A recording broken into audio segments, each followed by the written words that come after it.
Do you think Christianity would live? Do you think it would overcome communism?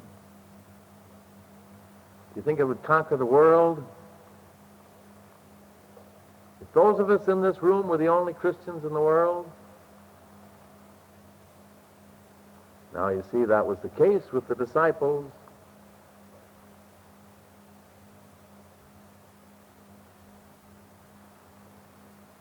You see, Jesus' power in us is so wonderful. But his purpose in it goes so far beyond the things that most of us are aware of that we just have no idea. Now, I don't believe that Genevieve had any idea when this thing happened to her that it was going to lead her out into the path that she's followed. I don't know as much about Genevieve's personal life as I do about Louise Eggleston, but I know that Louise Eggleston just lives in a suitcase. She rarely gets any time home. I know it's no pleasure for Genevieve to be away from her husband, and I don't imagine it's much fun for her to bounce around in a suitcase. So forth, as far as that part of it is concerned. She's on the road, she's on the highway for him. So is Louise. Frank Laubach, if any of you have followed him, why, he follows a course that would kill 9 out of 10 ordinary men. I once got the feeling that we'd better all hurry up and get to be 70, because it seemed as though everybody who was amounting to anything was 70 or over. And it's something to think about. Now, I turn to a chapter here in Matthew. When Jesus called his disciples, they had no idea what was in store for them. He didn't give them any blueprint. He didn't write it all out and say, now, this is what you're going to have to do, and so forth and so on. And be sure you get enough clothes, and you better get some special rations, because we don't know what's going to happen, and so forth and so on. No, he just said one thing. He said, follow me. Now, the reason I mention that is because with Jesus, religion was always geared in with life. And this chapter indicates it, or this passage along in here.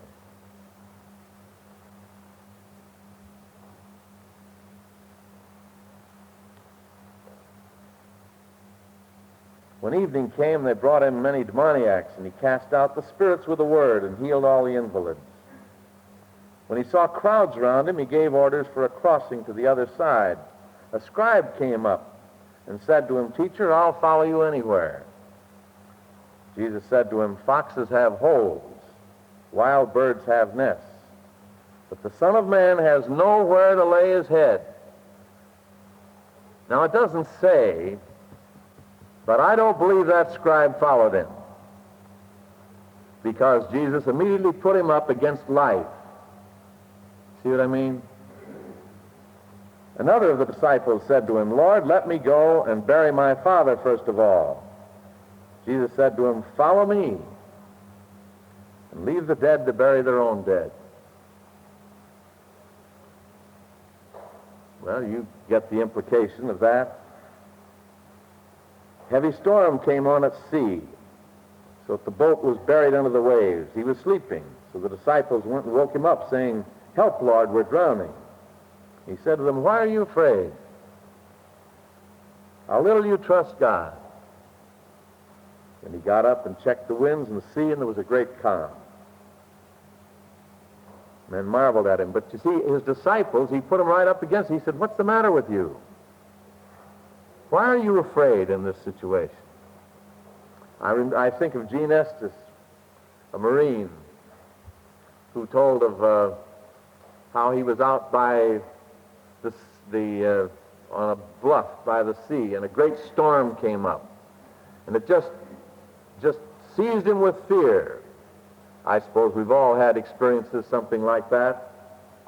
But he remembered then that he was a Christian, and he thought the same thing. Well, why should I be afraid?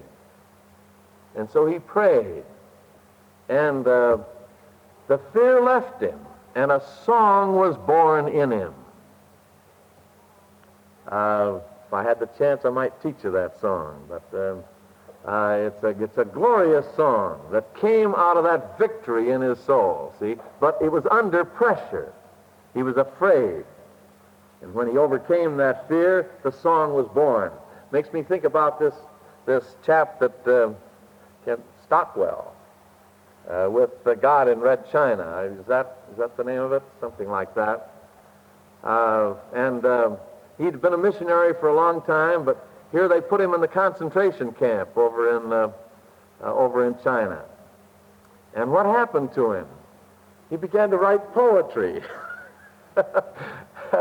I got a great kick out of that, you see, because, you see, something came into his life, this victorious thing, under that. He began to read his Bible as he had never read it before. Began to have new meaning for him, you see, and along with it, he began to write poetry. So if you want to learn to write poetry, why, come along. We'll put you in the clink. And then you'll just find the poetry begin to bubble out of you see. Well, you see, all of these things, it goes on here. When he reached the opposite side, the country of the Gadarenes, he was met by two demoniacs who ran out of the tombs. They were so violent, nobody could pass along the road there. They shrieked, "Son of God, what business have you with us? Have you come here to torture us before it is time?" And he just drove those out. You see, but he was always up against tough situations. And it goes on there. I won't take time to read any more, but shortly after that, summoning his 12 disciples, he sends them out, because they'd followed him for a while, they'd seen what he did, so forth. He said, "All right, now you get out and try it." Now, one of the reasons I mention that is because that was one of the keynotes that Glenn Clark started the camps with. You know why these are called camps? Because after Glenn Clark wrote The Soul's Sincere Desire, he began to get thousands of letters from all over the country, people saying, "Pray for me." But Glenn knew that that wasn't enough. He did pray for many, and I remember still one woman at the first camp standing there one day just watching him walk across there. And I said, "What's the matter?" "Well," she said, "I'm just looking with wonder."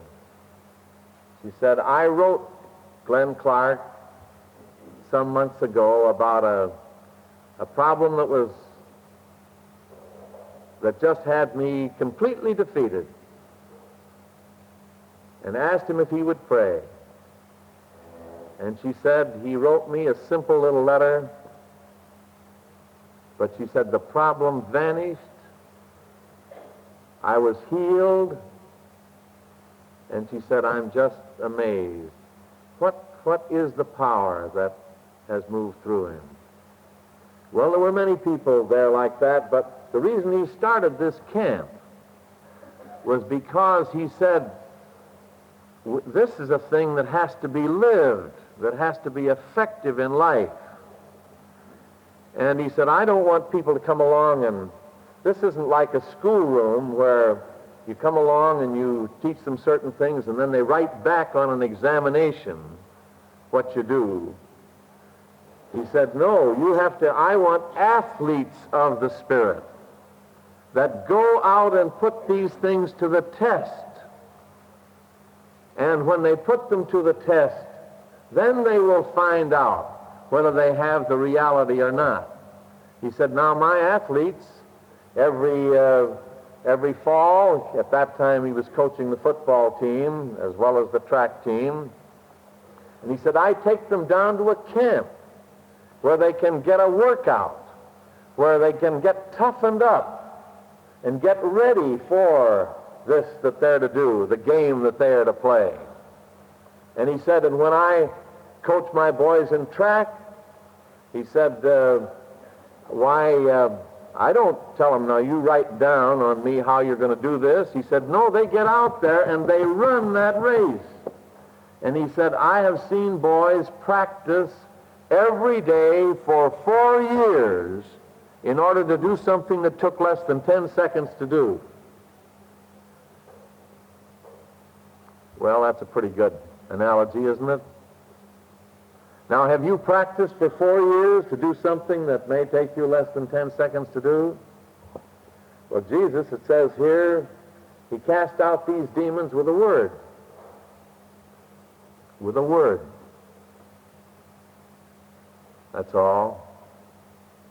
Because it was real with him. But I want to come back to this matter of what would happen to Christianity if we were the only Christians in the world? Because that, in a sense, puts it, at least it seems to me, it puts it a little bit more on the line than even these other things, because we're too apt to think about our own little situations otherwise. But in this way, you've got to think about the world. Well, you see, actually, many people came to Jesus to be healed, and he never refused to heal anyone. But at the same time, neither did he stop any place. He was always in control of this great purpose. You get a reflection of that when he says here, then Jesus made a tour through all the towns and villages, teaching in their synagogues, preaching the gospel of the reign. The reign. Now, generally we say the kingdom of heaven, but in Moffat's translation here he says the reign. And that's a wonderful word. It means the reign of God, the rule of God. Teaching the gospel of the reign, preaching the gospel of the reign, and healing every sickness and disease. As he saw the crowds, he was moved with pity for them. They were harassed and dejected, like sheep without a shepherd. Then he said to his disciples, the harvest is rich, the laborers are few. So pray the Lord of the harvest to send laborers to gather his harvest. And that is still true, that the laborers are few, and that the harvest is rich, and that the crowds are still harassed and dejected. And Christianity is on trial today. Not only in other countries, but in our own land. Because Christianity, as contrasted with materialism. Now, don't get me wrong, I'm not preaching a message here of asceticism. No, Jesus was not an ascetic, but he was free. And there was never any question when it came between material things and others. He said, you cannot serve God and mammon. Either you choose the one or you choose the other. And I've never forgotten one of the things that Starr Daily said, because I think it's so true. He said, you know, there are two kinds of people that are easy to get along with, the saint and the sinner. Because you always know what they're going to do. You know, the sinner is always going to get you if he can, and the saint is always going to bless you. But he said, you folks in between, you never know what you're going to do. And so he finds it hard to live with us folks in between. Well, now you see, Jesus went on, and the farther he went on, he found more and more that the people were willing to follow him for healings,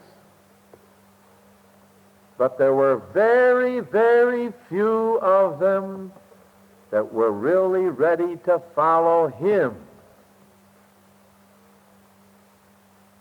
And so he finally gave them the harshest words that anyone could give them, saying, unless you hate your father and your mother, your sister and your brother, your wife and your child, for my sake, you cannot be a disciple of mine. Well, that's pretty strong stuff. But actually, he was up against a sonic barrier of materialism, and he pierced it. And we're up against a sonic barrier of materialism and of godlessness and so forth in our day. I want to say one little thing, though, before I go on with that. I was greatly intrigued because I think that this is our job as Christians, to put this thing to the test. Of course, it happens in all sorts of little ways. I was always greatly amused and delighted by one thing that Roland Brown reported. He said he was talking to some preachers about healing, and said to them, now tell me, he said, really, what do you do when your wife gets a headache? Do you pray for her, or do you run for the aspirin? And most of them had to admit that they ran for the aspirin. And he said, well, now, why don't you try it next time? Pray for them.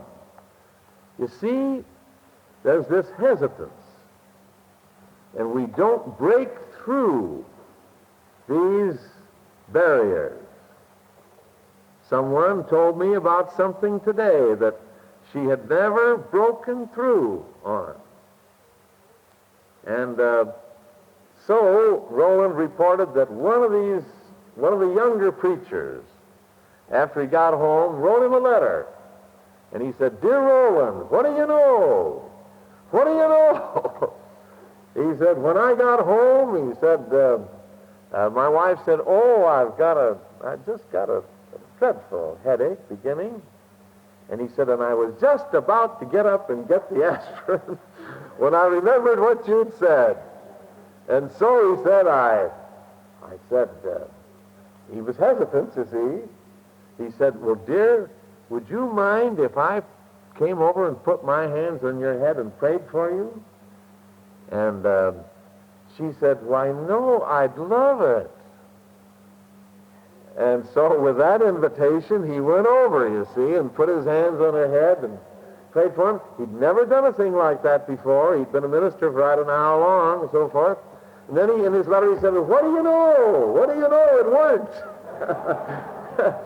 Well, you see, it's amazing how many little ways we are not trying, we are not putting to a test the thing that God has told us. Now, I want to tell you a little bit because this interests me. Now, you ladies don't have to listen now. Maybe this is more for the men. I don't know. But you know who Charles Kettering was. Great inventor. As a matter of fact, he invented the self-starter for the car, you know. And he was a wonderful man. I'll have to tell you a funny little secret. He was in my home one time, and I didn't know who he was. I was talking to him, and he was the uncle of a young fellow that was marrying a young woman friend of ours. She'd been in my church group and so forth, and so the reception was being held in our home, and here's Charles Kettering walked in, and I was talking to different ones and so forth, and I chatted with him quite a while. Never knew who he was until after he was gone. But at any rate, he was a great inventor and a great man. And he was on a symposium one time with several other outstanding inventors and so forth. And they had a most interesting subject. It was the place of intuition, ingenuity, and something else in invention. Fascinating subject. And so I read that avidly. And he said some most interesting things in there. He said, I've wondered why it is that the more education our engineers get, the less inventive they seem to become. And I think this could probably be applied many places in church. But he said, I've finally figured that maybe this is it. That in school, they're always being taught you must give the right answer. If you fail once, you're through. So you must put down exactly what the teacher tells you. But he said, we inventors, we're failing all the time. If we succeed once, we're in. Now, he said, he took a group of engineers and he put a steel plate up in front of them. And he said, now I want you to tell me what will happen to this steel plate if we bombard it with shots. Now, will it, now he said, we've tested this, we've put it in a machine, and this will bend, I think, 5,000 times before it'll break, the way it is now. But he said, now, if we subject it to this shot, why, what's it going to do? Is it going to break with fewer times or more times or what? And so they all made a guess that was supposed to be an educated guess. And I think everyone but one, and I'm not sure about that, but certainly most of them, and perhaps all of them, guessed that it wouldn't last quite as long. So he said, all right, now let's try it. And so they put it in this machine, and they bombarded it with the shot. So instead of the smooth, shiny surface that it had before, it was all pocked and looked like an old piece of metal, something like that, you see. And then they put it in this machine. And how many times do you think it bent? I won't ask you to guess, because if all those educated engineers guessed wrong, why you wouldn't be bad if you guessed wrong. But instead of breaking it 5,000 times, it broke at 50,000 times. Now he went on to say, we do not try to figure out the way a thing should behave. We put it to the test and find out how it behaves. Now, one of the reasons that I'm so interested in this is because this is our business at Koinonia. You see, our people are supposed to be prepared for endurance when they get out under more difficult circumstances. I don't know whether we pock them up or not. Do we bombard them with shots? You see, she's a Koinonian, so she can tell you. And but at any rate, we certainly want them to bend 50,000 times rather than 5,000 before they break, you see. And that's true with Christianity. And it's true that every time Christians are put under persecution, what happens? They become more alive. But it's this test against life.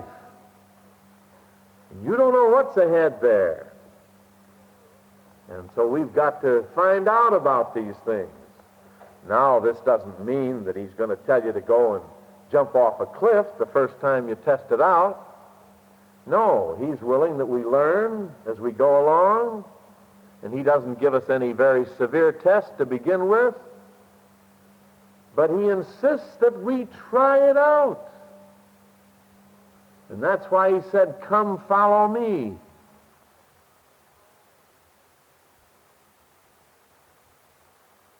Charles Kettering said a lot of other interesting things, but I won't take time to go into that.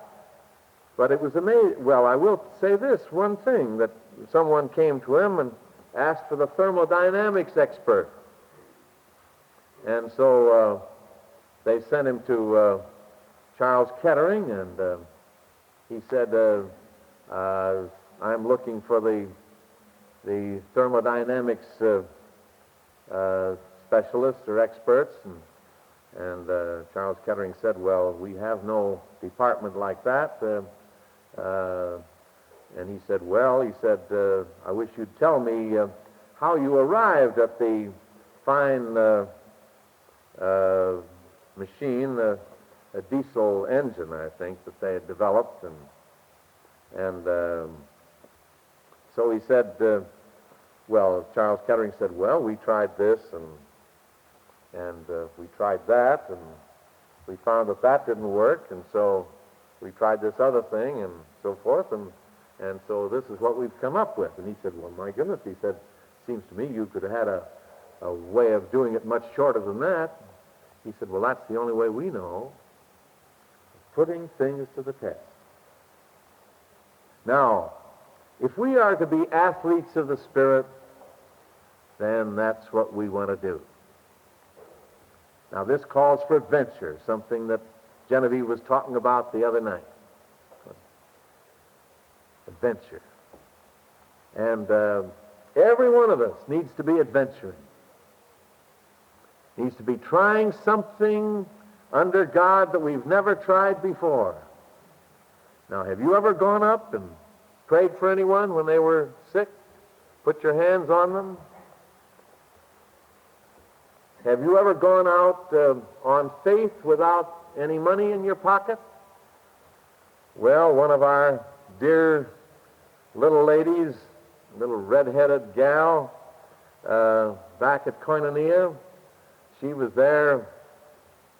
First of all, she came as a secretary. This was in the early days. And after she'd been there for a while as a secretary, she came around and she said, "Glenn," she said, I want to get into this training. And she said, "Would you be willing that I work half-time and train the other half?" I said, "Sure." So we made that adjustment. And after a while, she said, "Glenn," she said, I'm not getting enough of this. Can I give all of my time to training and quit working?" And I said, "Why, sure." So she became a full-time trainee. And then her money began to run out. And she'd never been without money before. And so now she came to me and she said, "Glenn, I can go out and get a job and make money, all right." But she said, "I've never, somehow I don't feel that that's the thing for me to do." She said, "Now, I have had a job of a sort offered me here in Baltimore this summer, and it might be that that's what I ought to do." She says, they don't promise me any money. They say that maybe at the end of the summer I could have $100 or $150, but they promise me my room and board during the summer by living in the homes. Now, you folks would be interested to know what that job was. She was a little Philadelphia girl. That job was working among Negro churches. She was a lovely white girl, and the job was to live in the Negro homes that summer while she worked in those Negro churches. But she says, "I've never been without money before." And I said, "Well, why don't you try it out? See what the Lord will do." She did. She borrowed money for car fare to get down to the job. And that summer she lived and worked among those Negroes in those Negro churches. And she had the most wonderful time of her life. Oh, how they loved her, and how she loved them. And after she'd been out there for 2 or 3 weeks, maybe it was less than that, one of them gave her an old car, an old broken-down car that the retail price would have been about $10. And do you know that car ran for her all summer? And honestly, I thought sometimes it ran without gas. It was just wonderful. But the point was that she was freed. And everything in her life opened up after that. She was offered a scholarship at the end of that summer because there were some deficiencies in her education that she wanted to complete. So she went up on that. Then she went down from that and worked in the World Literacy office in New York City. And now she was a girl in her 30s, early 30s, I guess. I don't know exactly how old she was, but she was a lovely girl. And I'd often wondered why in the world some fella hadn't picked her off years before. But he hadn't. I don't know whether it was her fault or their fault or both their faults or what. But while she was up there, lo and behold, a young engineer walks in this literacy office, and it just clicked right away, and one of these days they're both going to be overseas. Now that's a prophecy, that's not or prediction rather, that's nothing that's on the books as yet. But the point was that her whole pattern of life opened up after that, because she took that leap that was adventure. Now, she isn't the only one that has done those things.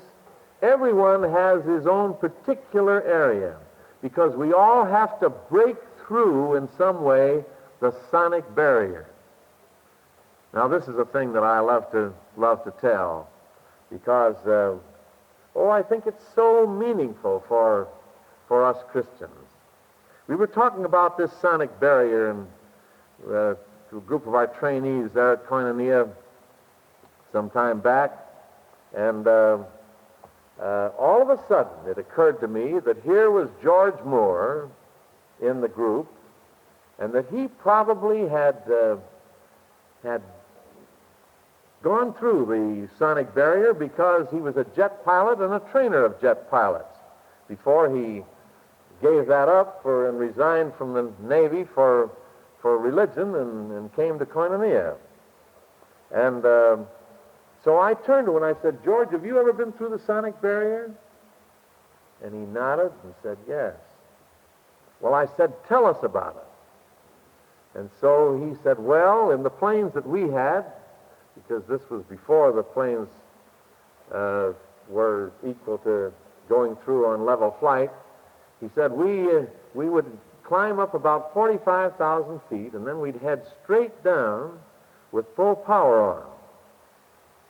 He said, now, there was one thing that we had to be sure of, and that was we had to pick out one spot, and we had to keep centered on that one spot on the ground, no matter what else we did. Because, he said, when we would begin to get up close to the speed of sound, then he said that plane would do everything it could to get away. And I thought, oh, what an analogy of us Christians. But he said it would try to go into this way or swerve around that way. It would vibrate and shake all over. But he said if we could keep it right on that one spot, he said after a while it would just break through, and it was the most wonderful piece. He said, I can't describe it to you. I got so excited I forgot to ask him how he got out of this. I left him still heading down to the ground, you see. A mile a second or whatever it was, you see. But there it is. You see, the closer you get to it, Now, when you think about that, you begin to understand Jesus in the latter part of his ministry. He was getting close to this breaking through point. And everything was shaking and vibrating, and every single disciple was flung off for a time. He went through completely alone with God. Now, the reason, as I say, that I am so concerned about this is because I know that we've got to break through these barriers in our world today, or else the world is not going to be saved. Now, this doesn't mean that a little lady cannot do this just as much as a big husk like Rio or Paul or some of the others around there. Matter of fact, sometimes the little ladies seem to be better at it than us men, because it's in the singleness of eye. It's in the keeping ourselves pointed on that one thing.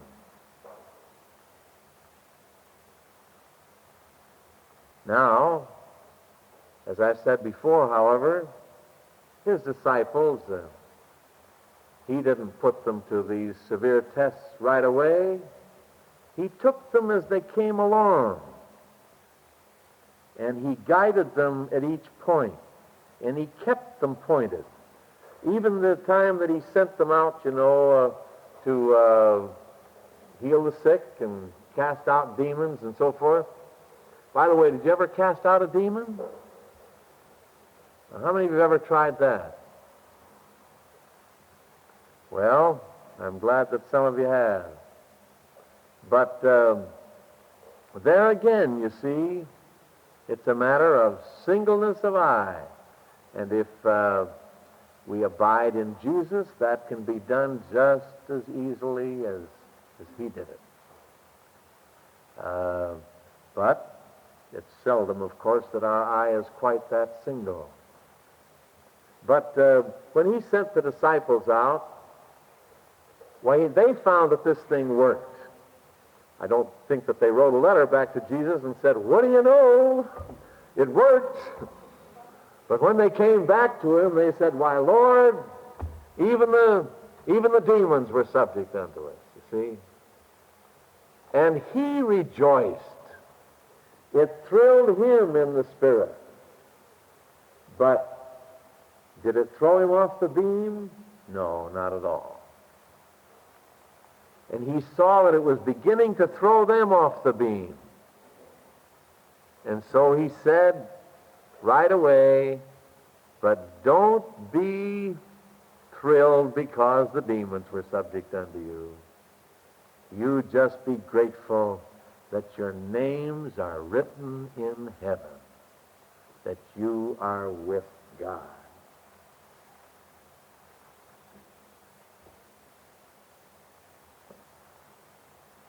Well, are we with God? Are we seeing things in this clear way? I remember one time back at my home church, I don't think I thought anything about when Jesus went back to his home church and what they did to him. But this was very, very different. I made a speech at my home church, and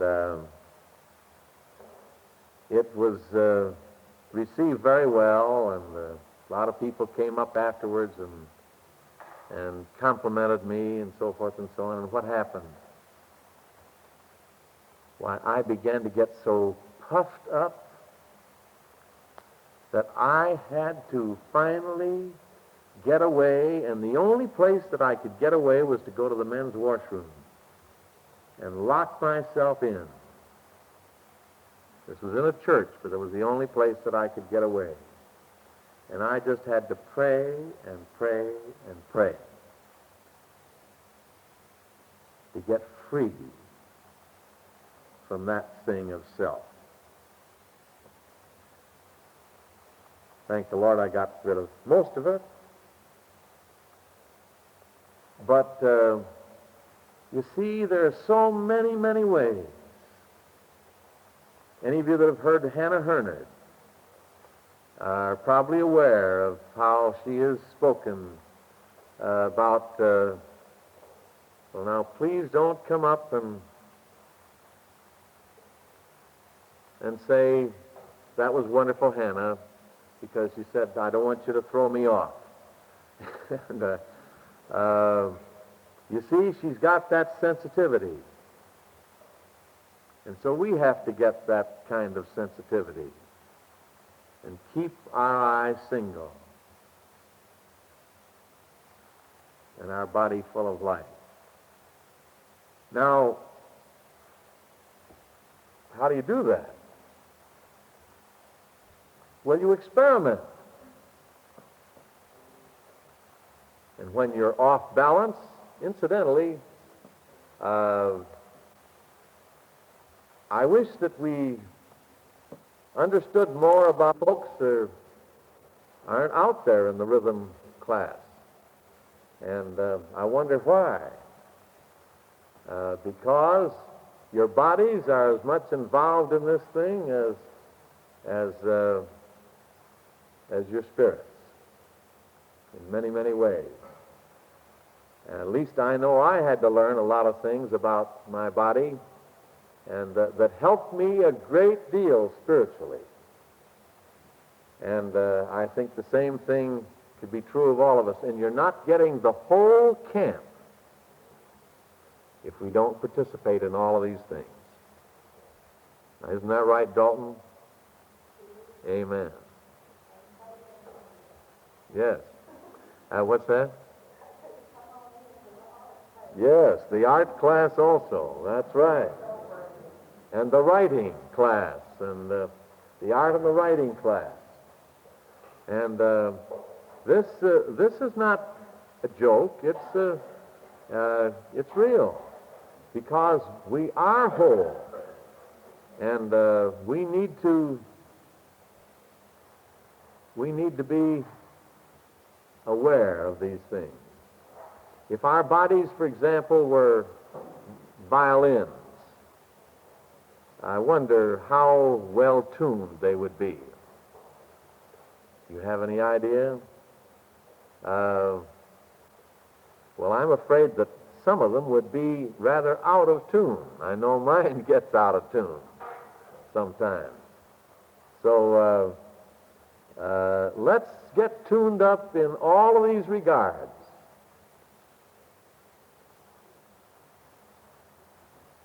Now, there's just one other thing that I want to say about this sonic barrier.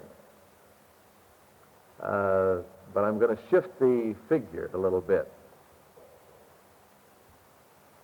Well, there are two things I'd like to say, but maybe only one.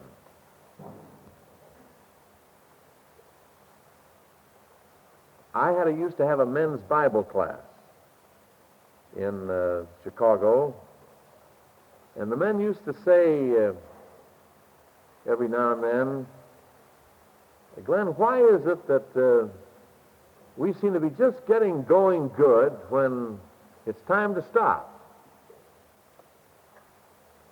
And I didn't have an answer for a while, but I thought about it, and finally I realized it was as though you were taking a kettle of water and putting it on a stove. Now, if the kettle of water, when you put it on the stove, is freezing, well, it's going to take longer to warm it up, isn't it? If the kettle of water is at 200 degrees, why, you can have tea rather quickly. And these fellows that were coming in there, sometimes they'd come in at 50 degrees, and sometimes they'd come in at 90 degrees, and sometimes maybe a little bit more than that. And during our hour there, we'd begin to get warmed up.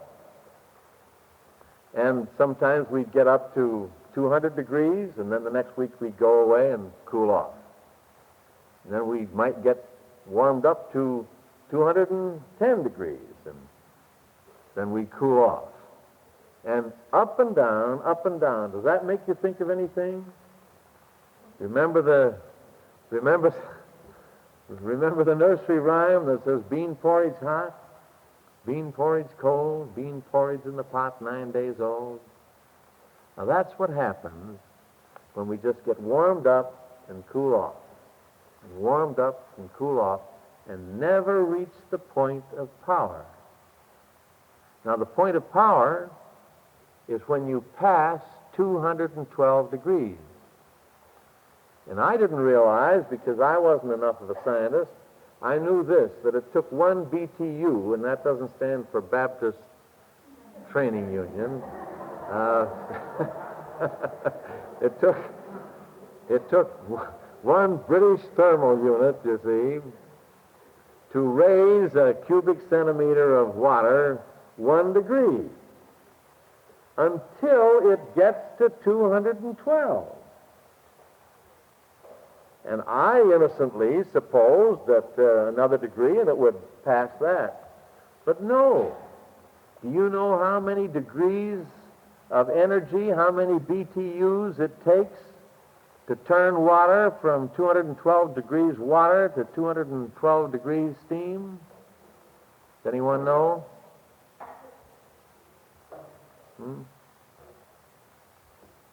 Is someone afraid to adventure and tell me here?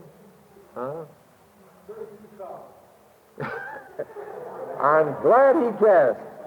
Well, it isn't quite that much, but it's over 900. It's over 900.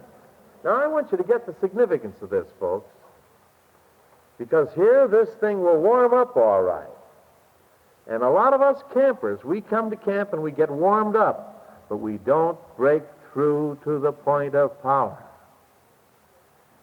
And it would only take, now even if you were at freezing point when you came to camp, it would only take about 180 degrees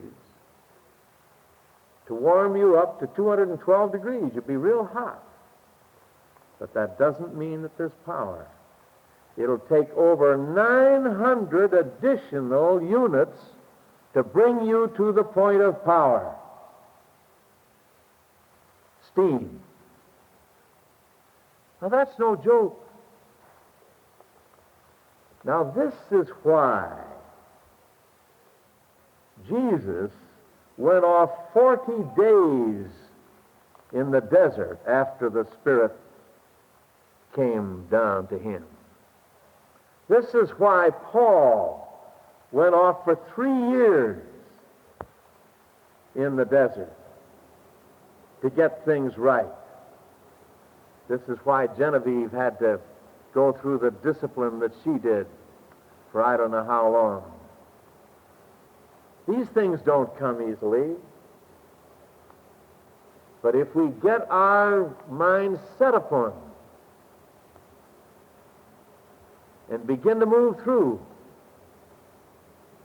then something will happen. I like to think also of the analogy of a telescope. It used to be that you looked through a telescope with the naked eye, and you could see an amazing number of stars up there.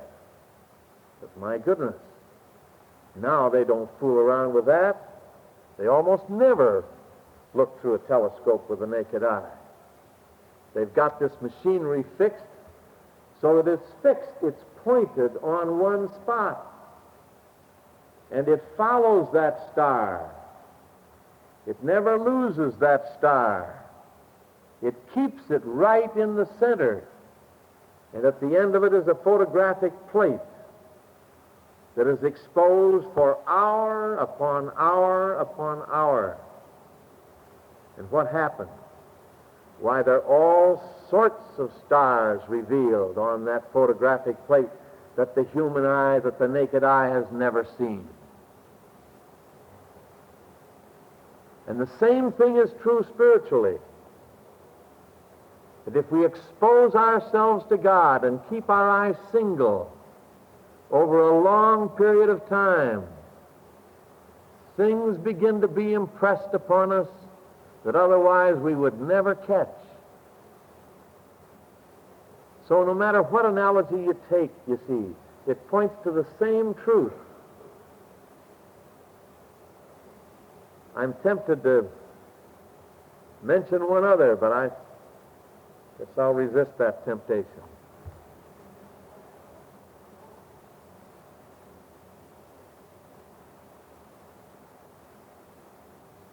Well, maybe I better give it. Now, this is in flame, you see. You know that if you want to build a fire, you don't go up and hold your match against the paper until it gets warm. You wait until it bursts into flame. Now, that's the sonic barrier in that area, you see. All these things have their sonic barrier. That is, using that term figuratively. And so you wait until it catches a flame. But when it catches a flame, then what happens? Well, if you have a little Bunsen burner or a little gas flame that is burning there, and you hold that under a steel, or hold it against a steel plate or something, what does it do? Does it do anything? It gets a little warm, that's all. If you want to cut that through, what do? You put opposition against that flame. And then just before the flame is going to be blown out, why, you give it some more gas or fuel, whatever it is. And then you increase that. And after a while, you have a torch. And then that torch has so much heat that it can cut right through a steel plate. So you see how in how many areas this thing is illustrated? But there it's because you've added opposition to it. Now that's putting it up against this test in life. Now I don't know what your test is, but you'd better try this out. And if you find that the flame begins to go out, then you get back to the Lord in a hurry and get more gas. And if you find that it doesn't work quite the way you expected it to, all right, find out why it doesn't. Find out what is wrong with you. There's nothing wrong with God. God is able. Genevieve's story certainly demonstrates that in the most wonderful way. But there's something wrong with us. And so we have to begin to work this out. And when we do, then we find that a group like this can have tremendous power.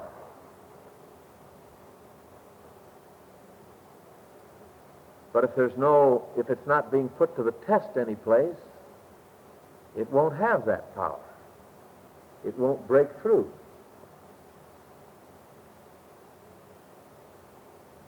I have a lot of things here that I was tempted to read that indicate. But I think that all we need to do is just to dwell on the life of Jesus himself and see that the farther he went, that the more centered he was. And I was so glad when Genevieve told us the other night about this picture being to the verse he set his face toward Jerusalem, because that is the symbol of his going through the sonic barrier of the world. I hope you'll remember, however, that when George Moore was telling about this other, that he said that all of a sudden, when he broke through, there was the most wonderful peace. In other words, if Jesus were here looking at us in the same manner that he looked at Genevieve, and as we know he looked at Peter,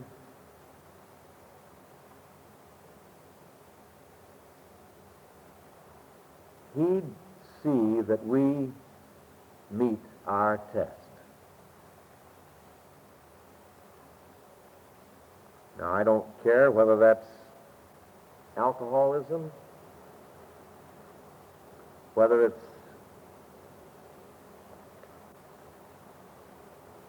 pride,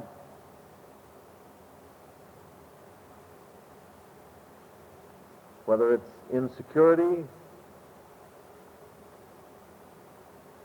whether it's fear,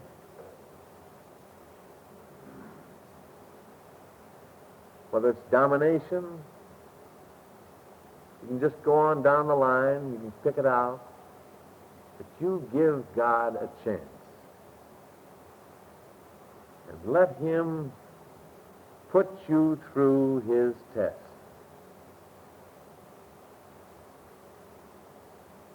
And see what happens. And if you'll keep centered on him, I know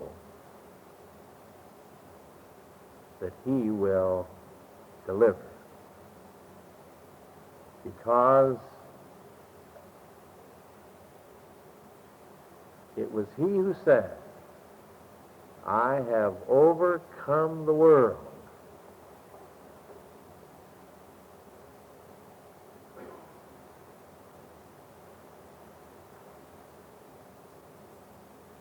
But I'd like to leave us all with this thought. What would happen in the world if we in this room were the only Christians in the world?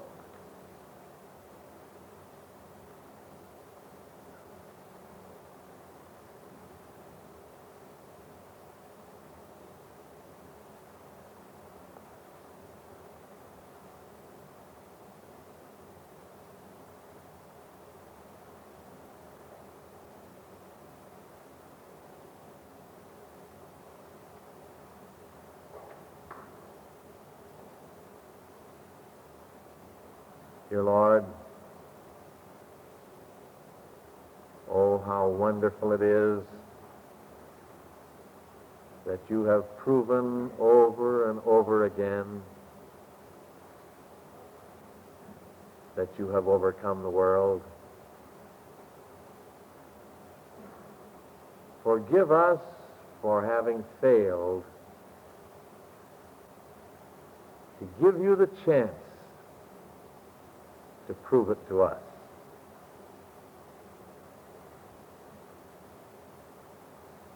And dear Lord,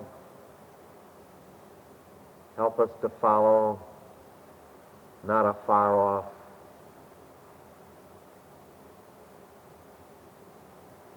but right with you in your very steps. For we know, dear Lord, that our world must be overcome,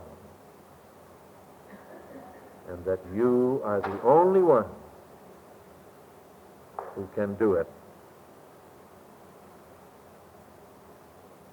for us, in us, and through us. Thank you, matchless leader, precious Savior. Amen.